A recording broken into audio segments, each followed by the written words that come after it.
Room for one more.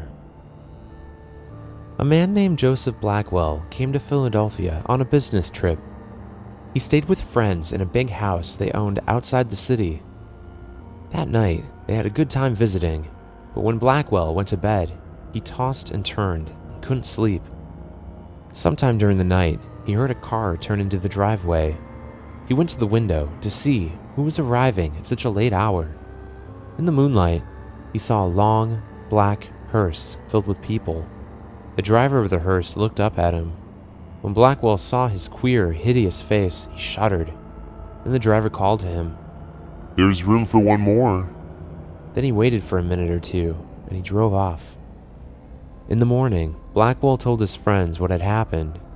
"You were dreaming," they said. "I must have been," he said, "but it didn't seem like a dream."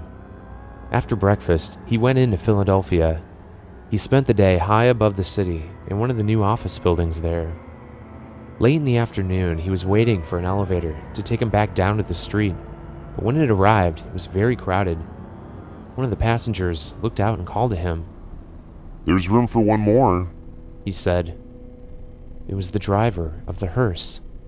"No thanks," said Blackwell. "I'll get the next one." The doors closed and the elevator started down. There was shrieking and screaming, then the sound of a crash. The elevator had fallen to the bottom of the shaft. Everyone on board was killed.